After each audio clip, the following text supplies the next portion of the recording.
Lembra-te do teu Criador nos dias da tua mocidade, antes que venham os maus dias e cheguem os anos dos quais dirás: não tenho neles prazer. Antes que se escureçam o sol, a lua, as estrelas, do esplendor da tua vida, e tornem a vir as nuvens depois do aguaceiro. No dia em que tremerem os guardas da casa, os teus braços, e se curvarem os homens outrora fortes, as tuas pernas, e cessarem os teus moedores da boca, por já serem poucos, e se escurecerem os teus olhos nas janelas, e os teus lábios, quais portas da rua, se fecharem, no dia em que não puderes falar em alta voz, te levantares a voz das aves, e todas as harmonias, filhas da música, te diminuírem. Como também, quando temeres o que é alto, e te espantares no caminho, e te embranqueceres, como floresce a amendoeira, e o gafanhoto te for um peso. E te perecer os apetites, porque vais à casa eterna, e os pranteadores andem rodeando pela praça. Antes que se rompa o fio de prata, e se despedace o copo de ouro, e se quebre o cântaro junto à fonte, e se desfaça a roda junto ao poço, e o pó volte à terra como era, e o espírito volte a Deus que o deu. Vaidade de vaidades, diz o pregador, tudo é vaidade. O pregador, além de sábio, ainda ensinou ao povo o conhecimento e, atentando e esquadrinhando, compôs muitos provérbios. Procurou o pregador achar palavras agradáveis e escrever com retidão palavras de verdade.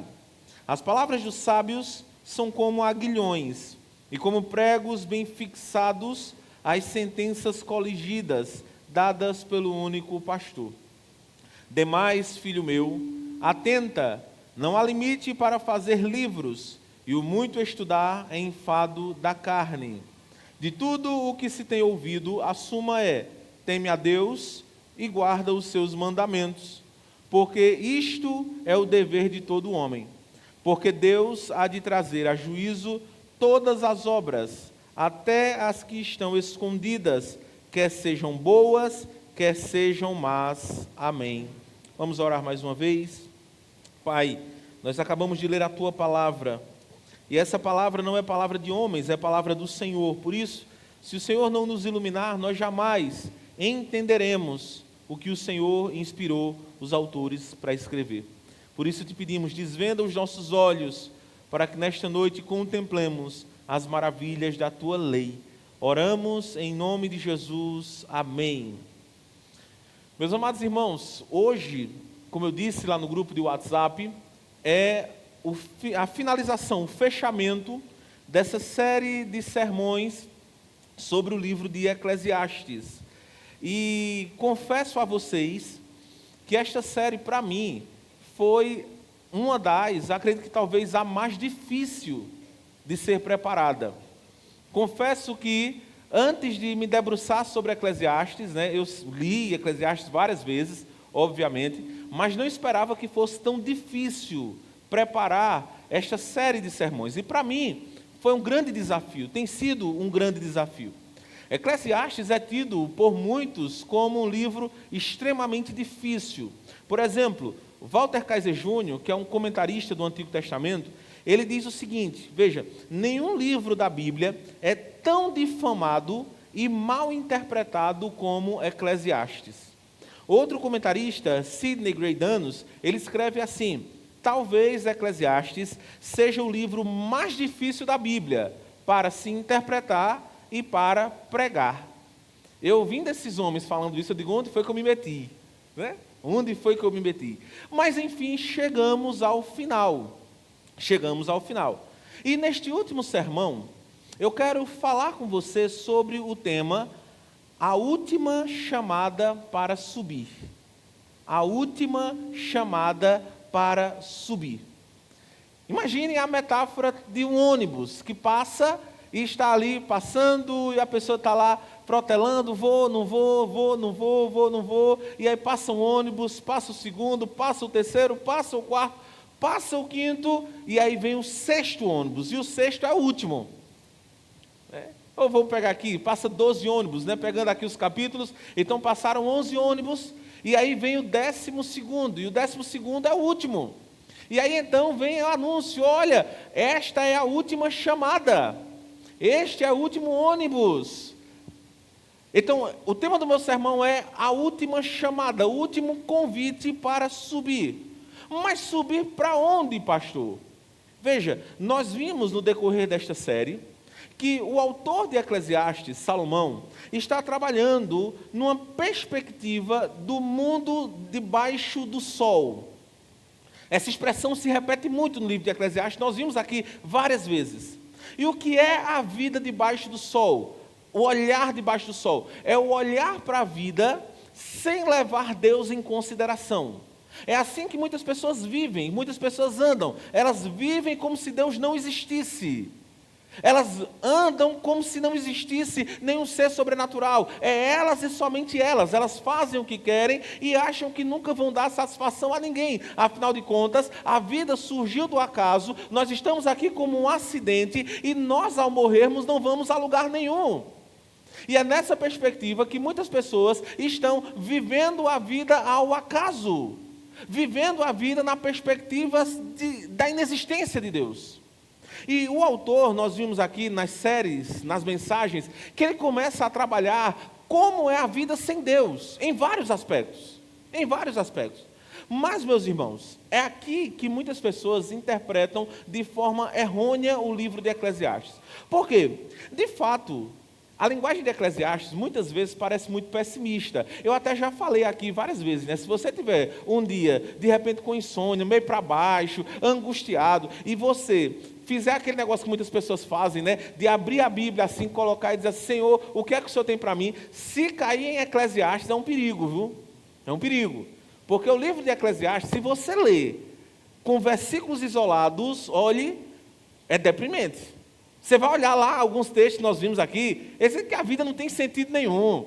Né? Que você vai comer, beber, para quê? Para morrer depois. Né? Então assim, aparentemente, se você pegar o texto isolado, você vai cair numa depressão profunda. E por isso que muitas pessoas olham para Eclesiastes e acham que esse livro é um livro pessimista. Mas nós vimos aqui que não é um livro pessimista. O que Salomão está dizendo é o seguinte, é que de fato a vida debaixo do sol, a vida sem levar Deus em consideração, é de mal a pior. É uma tragédia, é uma desgraça. Mas, ao mesmo tempo, em cada capítulo, Salomão está nos convidando, dizendo, ei, vem para cá, olha para a vida com as lentes acima do sol. Olhe para a vida com as lentes de Deus. Então, em cada capítulo, Salomão está fazendo esse convite para nós. Saia de debaixo do sol, suba, venha para cima do sol. Olhe para a vida com o olhar de Deus, olhe para a vida tendo Deus como referência. E esses foram os convites de Salomão no capítulo 1, 2, 3, 4, 5, 6, 7, 8, 9, 10, 11 e ainda é o convite no capítulo 12. Em todo este livro, Salomão está mostrando o absurdo da vida sem Deus. Ele está dizendo, não vale a pena viver sem Deus, não vale a pena viver longe de Deus. Em cada capítulo ele diz, vem, sobe, sobe, sobe, sobe. Até que, como eu disse, nós chegamos no capítulo 12 e nós temos o último convite, a última chamada.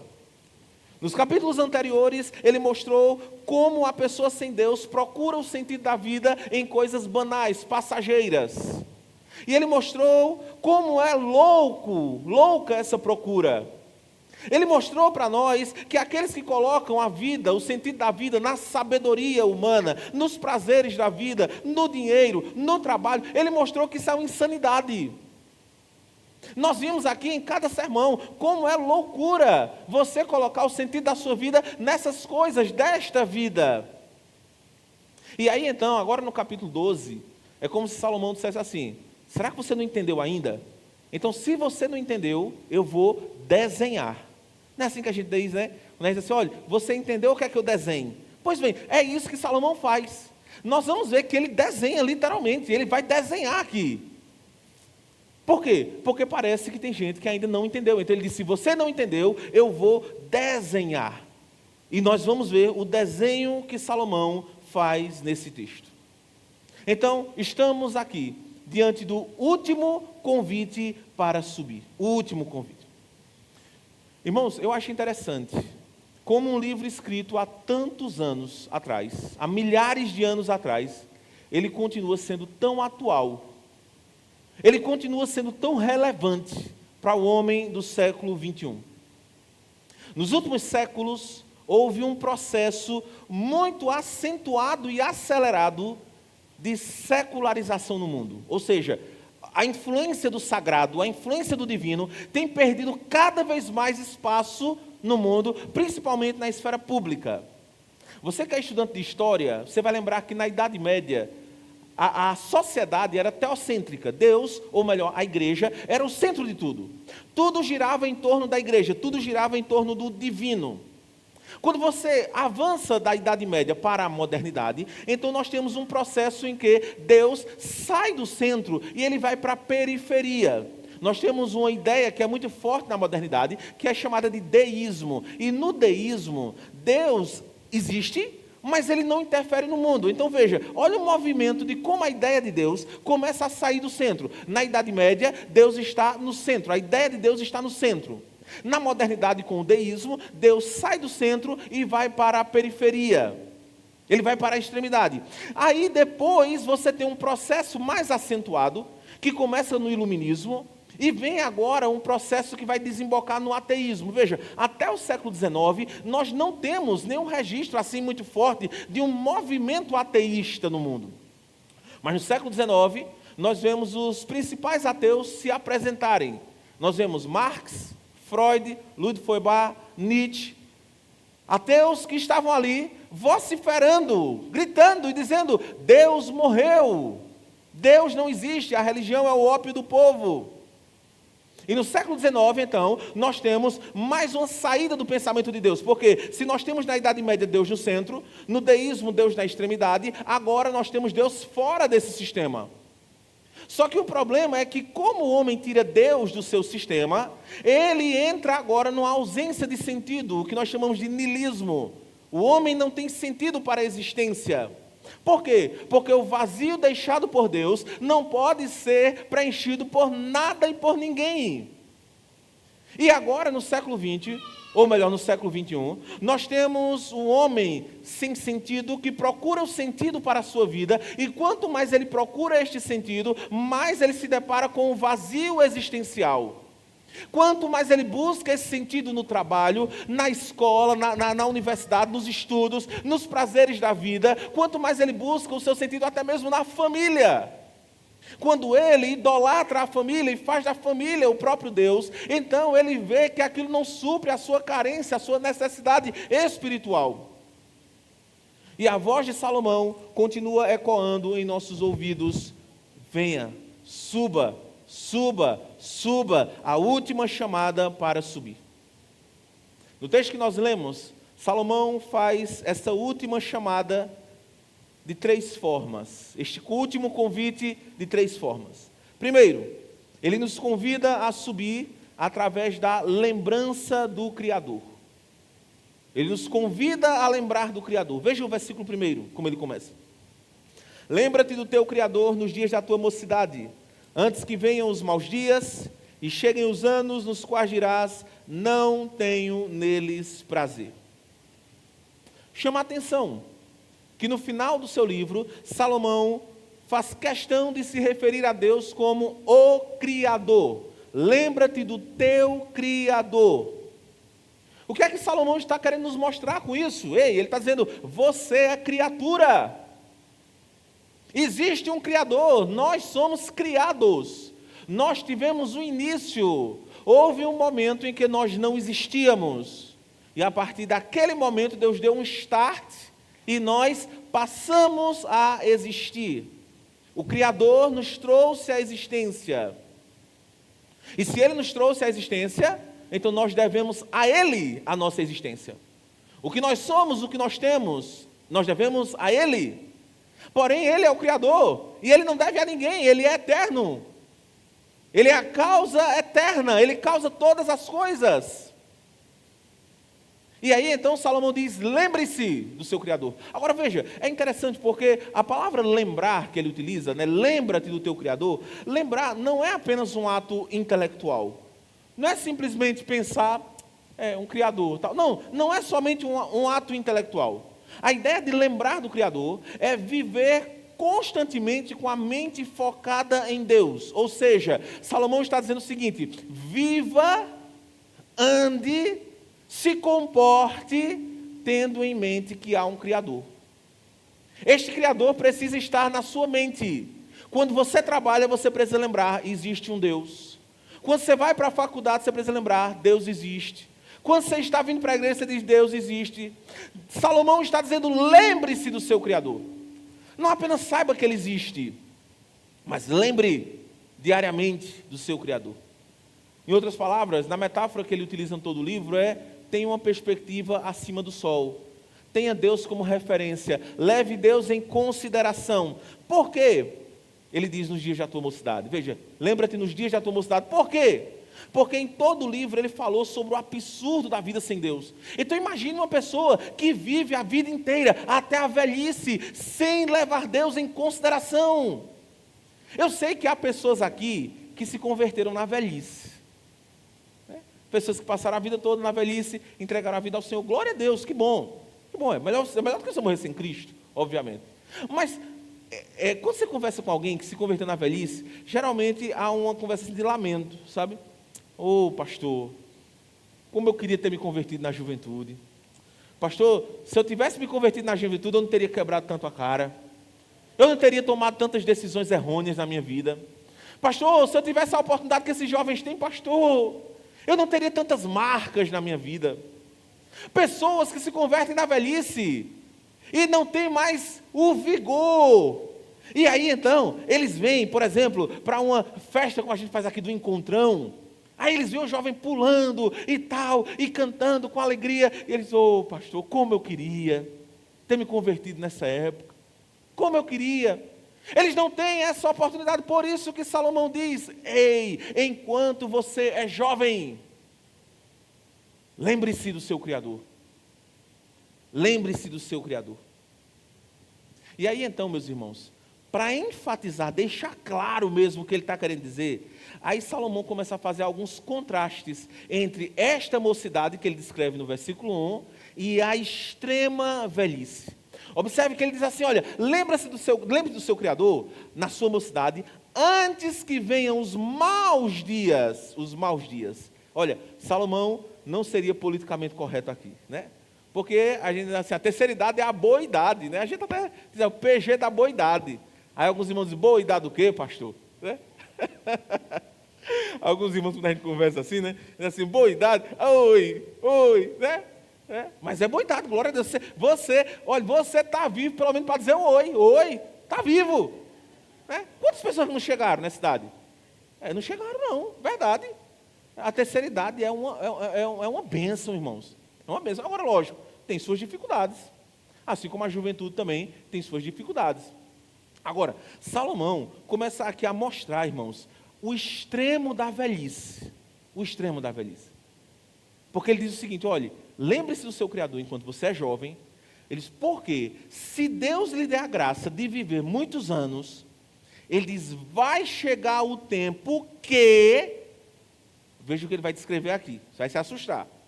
Versículo 2.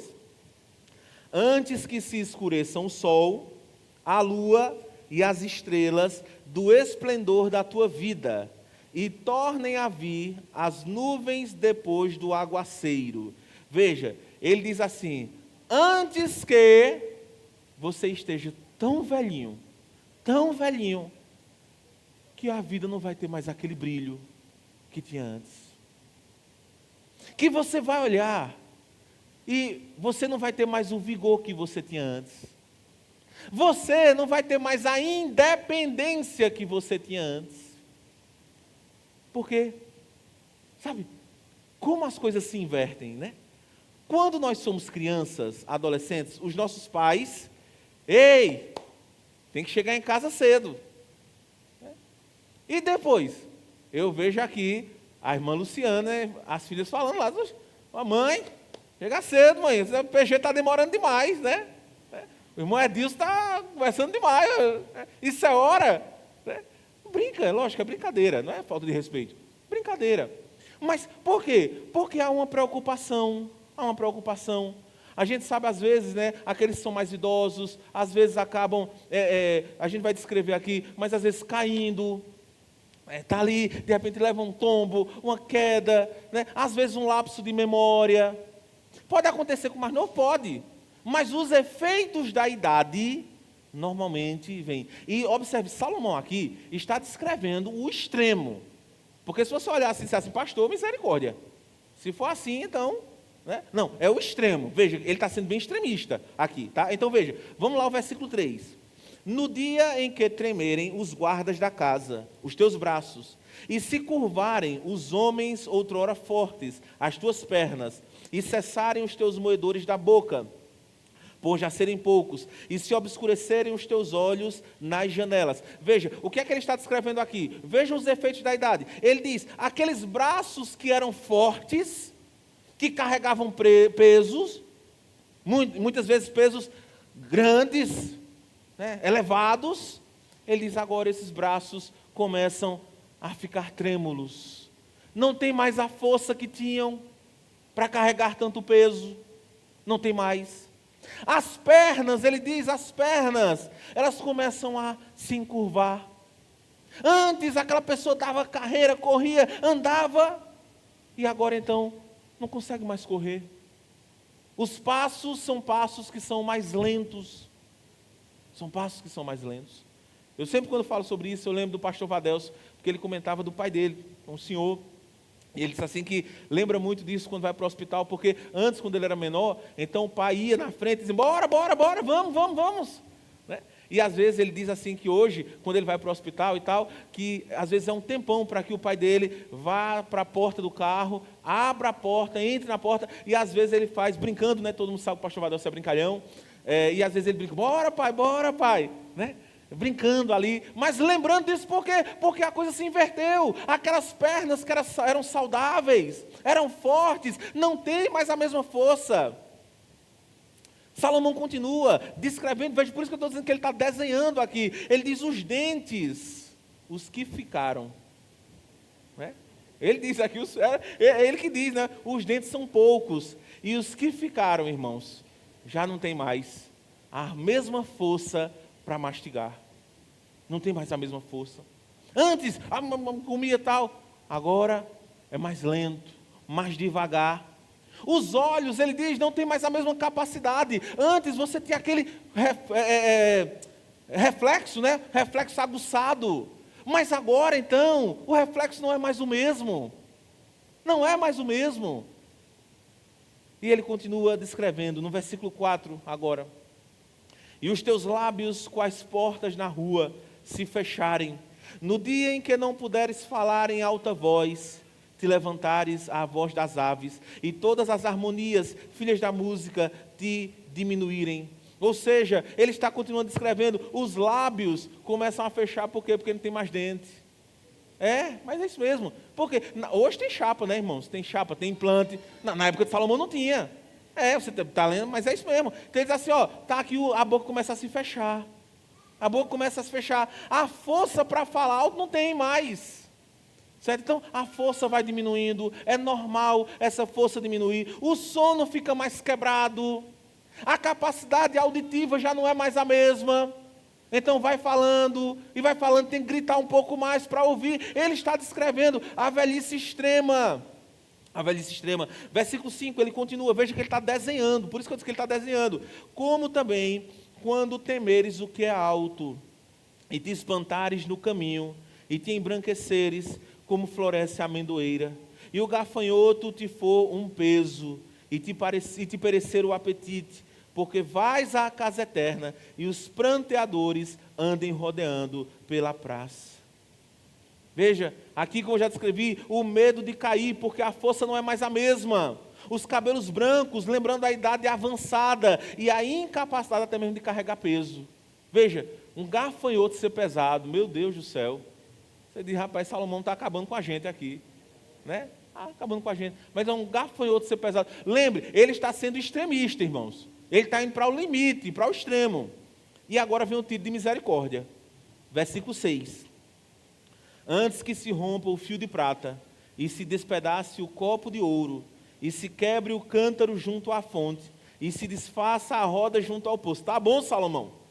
E o pó volte à terra como era, e o espírito volte a Deus que o deu.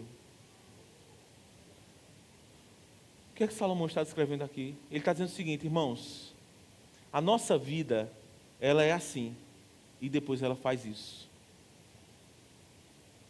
Aqueles que são mais jovens, tem poucos hoje, muitos estão no Enem, os adolescentes, vocês estão nessa fase do subir. Vocês estão subindo. Vocês estão subindo. Chega um momento que a gente chega aqui, ó, nesse ápice. E depois então é só descer. Aqueles que têm vida, né? Porque muitos, infelizmente, estão morrendo antes de subir.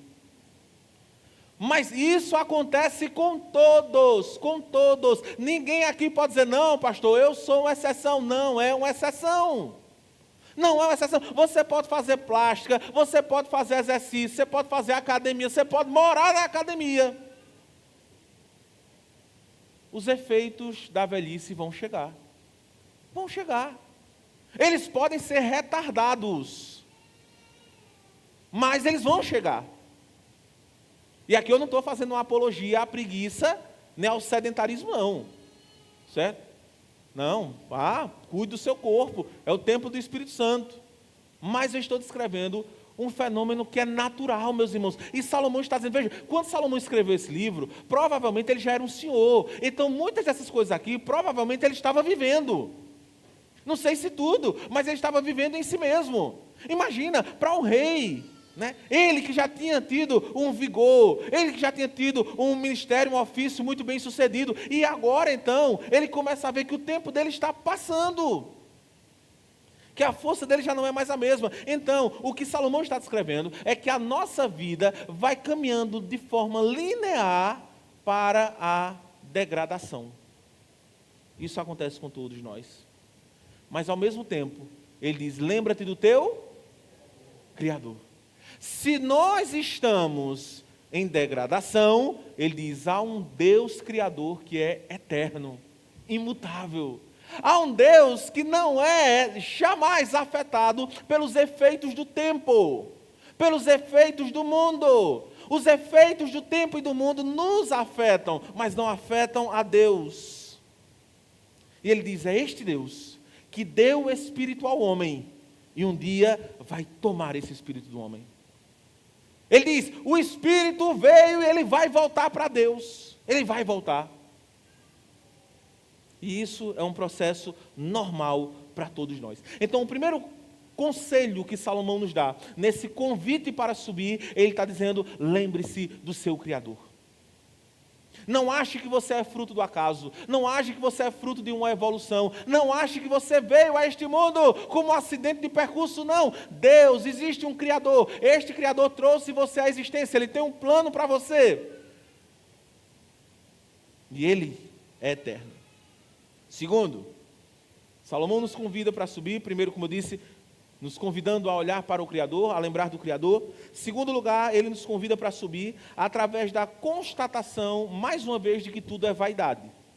Ele está terminando o livro, e esse é o tema talvez central do livro, vaidade. E ele, mais uma vez, então, enfatiza, ressalta este tema. Veja o versículo 8 aí, por favor. Vaidade de vaidades, diz o pregador, tudo é vaidade. Se você lembrar bem, ele está terminando como começou. Foi assim que ele começou. As primeiras frases que Salomão disse, ele já começou dizendo, vaidades de vaidades, diz o pregador, tudo é vaidade. Eu não sei se você lembra, mas eu defini aqui, no primeiro sermão que eu preguei, em Eclesiastes, o que é vaidade. E eu disse aqui que a palavra vaidade, no original, é a palavra revel. E essa palavra revel aparece 69 vezes no Antigo Testamento. Das 69 vezes que ela aparece no Antigo Testamento, 37 vezes, mais da metade, estão aqui em Eclesiastes. É um termo-chave no livro de Eclesiastes. Essa palavra significa literalmente vapor. Um exemplo que você pode constatar bem, muito fácil na sua casa, é você pegar uma chaleira. Quando ela está ali no fogo, com água, certo? Você vai ver que tem um vaporzinho que sai. E rapidamente, se você procurar assim, cadê? Ele vai embora. Rapidinho. Coisa de segundos. Ele aparece e vai embora. Pois bem, é esse vapor que Salomão está dizendo. Ele diz, tudo é um vapor. Tudo é um vapor. A juventude é um vapor. A vida é um vapor. Isso aqui ele está dizendo, tudo é temporário. Tudo é efêmero. Tudo é muito passageiro. Ele está chamando a atenção aqui para a ausência de sentido em tudo isso. Quando você começa a olhar, a se apegar, a colocar o seu coração nessas coisas, ele diz, tudo é vaidade. E veja que ele repete, há uma repetição aqui. Vaidade de vaidades. Vaidade de vaidades. Essa repetição, meus irmãos, no hebraico, ela tem uma função muito especial, que ela tem uma ideia de um superlativo. Superlativo. Vaidade de vaidades. É mais ou menos como a gente tem, por exemplo, o Santo dos Santos. Santo dos Santos. Então, você tem no templo um lugar que é chamado de santo lugar, e você tem um lugar santíssimo. Então, para expressar o santíssimo, expressa no hebraico Santo dos Santos. Você tem, por exemplo, o cântico dos cânticos, né? Ou seja, um cântico elevado, seria mais ou menos um cantíssimo, né? Se a gente fosse aqui neologizar aqui. Então, um cantíssimo é o cântico dos cânticos. Pois bem, é um superlativo aqui. Ele diz vaidade de vaidades, ou seja, é a vaidade extrema. A vaidade extrema, tudo é vaidade. É como se ele estivesse dizendo assim, olha, a vida sem Deus é tão importante como uma caixa vazia. É tão importante como uma caixa vazia. As maiores alegrias debaixo do sol são transitórias. Daqui a pouco tudo passa, você olha para trás e diz, mas já passou? Já passou? Essa é a sensação de quem está morrendo. A pessoa que chega no final da vida diz, mas já, foi muito rápido. As pessoas que se apegam às coisas deste mundo, às vezes olham para nós e dizem, são fanáticos. Eles pensam, esta vida palpável é o que importa, ganhar dinheiro é o que importa, vocês estão perdendo o real. Marx, né, tinha a famosa frase, ele dizia, a religião é o ópio do povo. Ou seja, é um anestésico que faz com que as pessoas esqueçam das dores da vida. Por quê? É materialista. É um materialismo histórico, materialismo dialético. E ele está lá dizendo, o que importa é o que nós podemos tocar, apalpar. Essa é a visão materialista, o que importa é o material. Salomão está dizendo é o contrário. Salomão diz, é o que você acha que é dinheiro? Ele disse, eu tive dinheiro. Você acha que é fama? Ele diz, eu tive fama. Ele diz, você acha que é o quê? Poder? Eu tive poder. Você acha que é o quê? Mulheres? Ele disse, eu tive. Ele disse, eu tive tudo isso, mas hoje ele disse, eu vejo como tudo isso passou. A morte está se aproximando e eu vejo que tudo isso foi vaidade. Vaidade. Tudo é transitório. Por isso que Salomão está dizendo, ei, sobe. Olha para a vaidade, Se você não entendeu, o que é que falta você entender? O que é que falta você entender? E mais uma vez, irmãos, olha, aqui, quem de repente uma pessoa que está aqui vendo o primeiro sermão, né? Sei, de repente a primeira visita aqui na igreja, talvez ache assim que a gente caminhou sempre assim, né? O livro todo dizendo só vaidade. Não. Quem viu aqui os sermões, lembra quantas vezes eu disse assim, olha, aproveita com a sua família. Quantas sermões? Vários. Que eu disse, meu irmão, vá fazer uma viagem, vá desfrutar da sua família, né? Vá desfrutar do seu trabalho. Vários sermões eu preguei falando isso. Mas qual é o problema para Salomão? Salomão diz assim, o problema é quando o coração está aqui. O problema é esse, é quando o coração fica aqui. Porque quando o coração fica aqui, mais cedo ou mais tarde, vai chegar o momento em que você vai olhar para trás e vai dizer, passou rápido. Eu não deveria ter me apegado a essas coisas. Em terceiro e último lugar, Salomão nos convida para subir através do temor e da obediência. Através do temor e da obediência. Observe como o livro termina. Aqui nós já estamos caminhando para o final. Versículo 13. Salomão diz, de tudo o que se tem ouvido, a suma é, Teme a Deus e guarda os seus mandamentos. Às vezes meu microfone fica saindo. Não sei se os irmãos estão me ouvindo bem. Tá, beleza. Então acho que é mais cisma minha aqui, né? Então vamos lá. Versículo 13. De tudo o que se tem ouvido, a suma é: teme a Deus e guarda os seus mandamentos, porque isto é o dever de todo homem. Veja, ele está terminando o livro e ele começa a resumir tudo. Ele diz: olha, de tudo o que eu escrevi, tudo isso se resume em uma frase: teme a Deus. Ele começou falando sobre o temor de Deus e termina falando sobre o temor de Deus. Olha, para mim o som está ótimo, viu? É só acima mesmo, mas está ótimo mesmo. Primeira, certo? O temor ao Senhor não é um medo descontrolado. A gente precisa fazer uma distinção aqui. Às vezes algumas pessoas acham que temer é ter pavor de Deus. Não, esse não é o significado bíblico do temor. O temor a Deus é caracterizado como uma reverência, marcada pelo reconhecimento de quem Ele é. Mas ao mesmo tempo também, o temor é marcado por um amor profundo. Um amor profundo. Sabe, é mais ou menos o seguinte: quando você pega, por exemplo, um filho, né, um marinheiro de primeira viagem, um pai, que pega o filho pela primeira vez, e ele fica assim cheio de temor, medo de derrubar, assim, sabe? Não é que ele tem medo, quer dizer, se ele derrubar vai ter problema com a mulher grande, né? Mas não é isso, é o temor, porque ele sabe que ali é algo que ele ama muito. Ele ama muito. Da mesma forma é com Deus. O temor que nós temos a Deus é um temor que é marcado por um grande amor. Quando eu temo a Deus, então eu guardo os mandamentos de Deus. Eu estou na presença de Deus. O temor sem o amor acaba sendo um tremor religioso. Pessoas que têm um pavor religioso, e isso é muito complicado.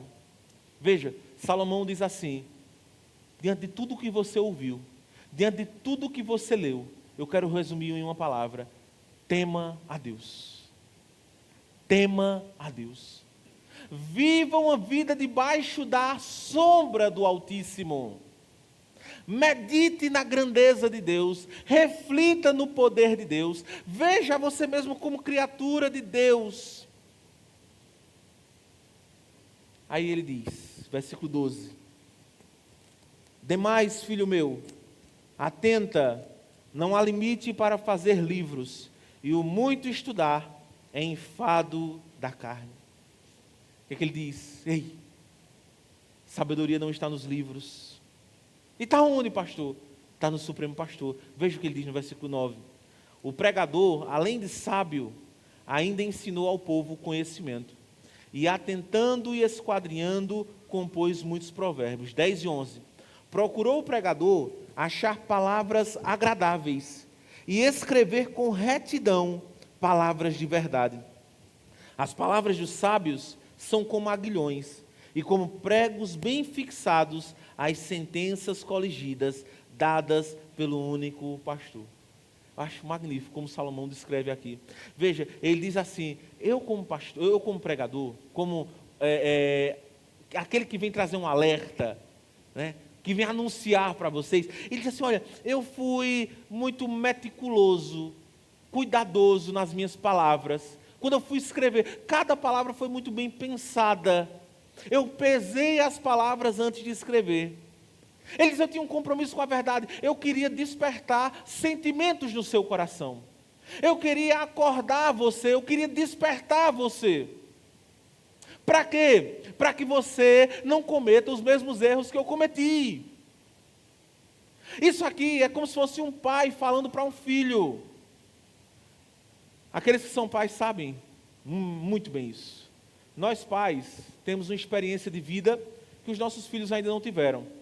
E muitas vezes nós chegamos para eles alertando, porque nós não queremos que eles quebrem a cara como nós quebramos, ou como nós vimos outras pessoas quebrarem. E nós, é como se nós pudéssemos assim: meu Deus, eu queria abrir a mente do meu filho e colocar dentro da cabeça dele. É esse o desejo que nós temos. Porque para a gente é tão claro. A gente, meu Deus, está tão claro. Como é que esse menino não vê? Como é que essa menina não vê? Salomão está dizendo isso. foi isso que eu fiz. Eu tentei pesar as palavras, eu estudei, eu quebrei a cara, eu obtive sabedoria, eu consegui isso aqui e eu queria abrir a sua cabeça. Aprende, não quebra a cara. Aí quando ele usa algumas expressões que ele diz assim, as palavras dos sábios são como aguilhões. O que é um aguilhão? Aguilhão, meus irmãos, é um tipo de vara pontiaguda que serve exatamente para estimular o animal, sabe? O animal às vezes está ali, então se dá um toquezinho nele e o animal tem aquele choquezinho, mas opa, tem que acordar para a vida. Isso ele diz é o que o sábio faz. O sábio fustiga com palavras. Para quê? Para nos tirar da nossa zona de conforto.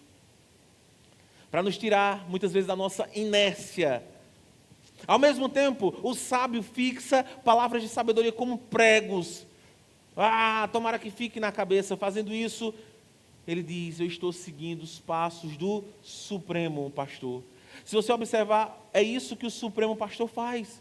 Foi isso que o Supremo Pastor fez. Olhe, por exemplo, para Jesus. Quantas vezes Jesus fustigou os seus discípulos com o aguilhão? Quantas vezes? Ele dizia, quem quiser vir após mim, negue-se a si mesmo, tome a sua cruz, siga-me. O que é isso? Fustigando com o aguilhão. Ele pega a toalha, pega a bacia e diz, façam o que eu fiz, sigam o meu exemplo. O que é isso? Fustigando com o aguilhão. Ele diz, tome sua cruz. Ele diz, sofra as dores do Evangelho.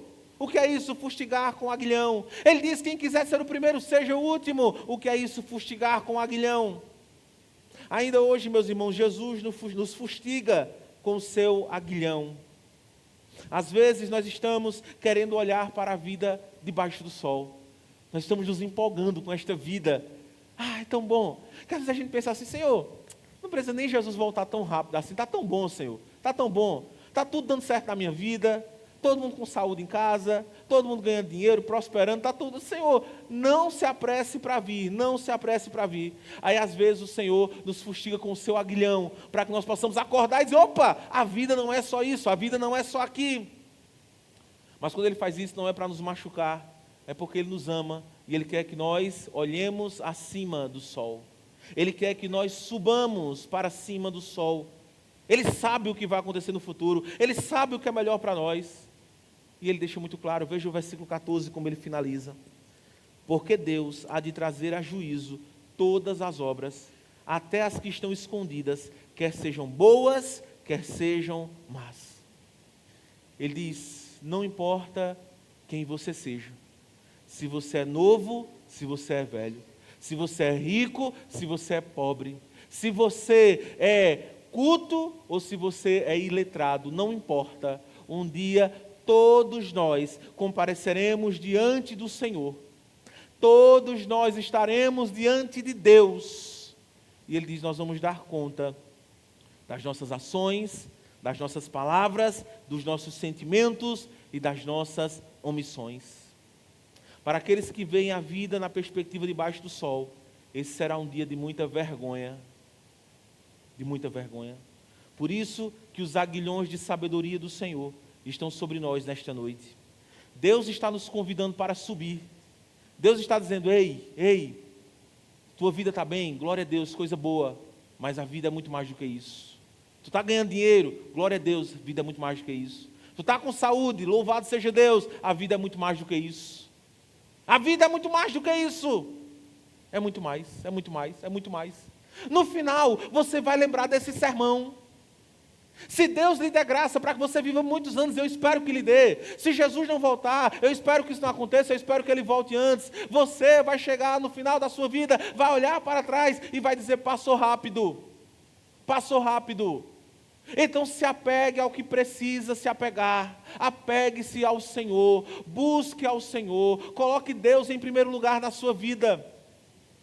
Hoje pela manhã, eu estava dizendo aqui na igreja, ia mandar uma mensagem no grupo do WhatsApp, não mandei, vou mandar ainda, mas eu ia mandar exatamente sobre essa correria de fim de ano. Porque fim de ano, parece que a gente quer fazer tudo que a gente não pôde fazer nos 10 outros meses, a gente quer fazer em novembro e dezembro.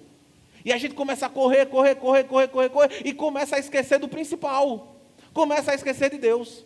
Aí acorda agoniado, não dá tempo orar, não dá tempo ler uma Bíblia, aí passa o dia todo, não lembra de Deus, não lembra do Criador. Aí vai dormir, acorda assim, e muita gente vive assim. E eu digo, meu irmão, corre, trabalha, estuda, faz o que tu tem para fazer, mas não esqueça o principal. Não esqueça o principal. Porque nós só temos uma vida. Você não tem duas vidas. Nós só temos uma. E essa vida, um dia vai chegar ao fim aqui. E quando chegar ao fim desta vida, quais serão as suas últimas palavras? Imagine hoje. Se hoje fosse o seu último dia de vida, se você fosse morrer agora, se você recebesse uma informação do alto, dizendo, você tem 10 minutos, e esses 10 minutos que eu estou dando para você, você tem a oportunidade de pegar uma caneta, um papel e escrever algo que vai ficar para as outras pessoas. Imagine que você tivesse essa oportunidade. E Deus dissesse, você não pode fazer mais nada, você só pode fazer nesses 10 minutos isso. Qualquer outra coisa que você for fazer, não, vou ligar, não, você vai morrer. Você só tem isso. Pegar uma caneta, um papel e deixar uma mensagem. Que tipo de mensagem você deixaria? Um dia, um homem passou por essa experiência. O apóstolo Paulo. Ele sabia que estava morrendo. Ele estava preso, ia ser julgado e sabia que ia morrer. E foi-lhe dado um papel e uma caneta. E ele escreveu uma mensagem. Ele disse, eu combati o bom combate, completei a carreira e guardei a fé. Agora eu vou para receber a coroa que está preparada para mim. E não somente para mim, mas para todos aqueles que amam a vinda do Senhor. Será que você poderia dizer isso hoje? Eu combati o bom combate. Eu completei a carreira. Eu vivi na presença de Deus. Ou será que você diria, poxa, eu gastei tanto tempo com besteira. Poxa, eu gastei tanto tempo nos meus sonhos, nos meus projetos, esqueci os projetos de Deus. Curve sua cabeça, feche seus olhos.